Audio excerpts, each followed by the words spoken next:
Chapter 13. By the word of the Lord, a man of God came from Judah to Bethel, as Jeroboam was standing by the altar to make an offering. He cried out against the altar by the word of the Lord. O altar, altar, this is what the Lord says. A son named Josiah will be born to the house of David.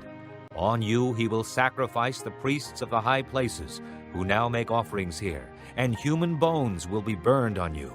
That same day the man of God gave a sign. This is the sign the Lord has declared. The altar will be split apart, and the ashes on it will be poured out. When King Jeroboam heard what the man of God cried out against the altar at Bethel, he stretched out his hand from the altar and said, "Seize him!" But the hand he stretched out toward the man shriveled up, so that he could not pull it back. Also the altar was split apart, and its ashes poured out, according to the sign given by the man of God by the word of the Lord. Then the king said to the man of God, "Intercede with the Lord your God, and pray for me that my hand may be restored." So the man of God interceded with the Lord, and the king's hand was restored, and became as it was before. The king said to the man of God, "Come home with me, and have something to eat, and I will give you a gift." But the man of God answered the king, Even if you were to give me half your possessions, I would not go with you, nor would I eat bread or drink water here. For I was commanded by the word of the Lord, you must not eat bread or drink water, or return by the way you came. So he took another road, and did not return by the way he had come to Bethel. Now there was a certain old prophet living in Bethel, whose sons came and told him all that the man of God had done there that day. They also told their father what he had said to the king. Their father asked them, "Which way did he go?" and his sons showed him which road the man of God from Judah had taken.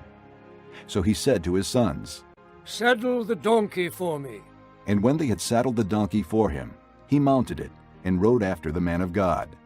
He found him sitting under an oak tree and asked, "Are you the man of God who came from Judah?" I am. He replied. So the prophet said to him, "Come home with me and eat." The man of God said, I cannot turn back and go with you, nor can I eat bread or drink water with you in this place. I have been told by the word of the Lord, you must not eat bread or drink water there, or return by the way you came. The old prophet answered, "I too am a prophet as you are. And an angel said to me by the word of the Lord, bring him back with you to your house, so that he may eat bread and drink water." But he was lying to him. So the man of God returned with him, and ate and drank in his house. While they were sitting at the table, the word of the Lord came to the old prophet who had brought him back. He cried out to the man of God who had come from Judah, "This is what the Lord says.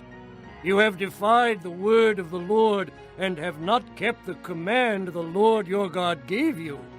You came back and ate bread and drank water in the place where he told you not to eat or drink. Therefore your body will not be buried in the tomb of your fathers."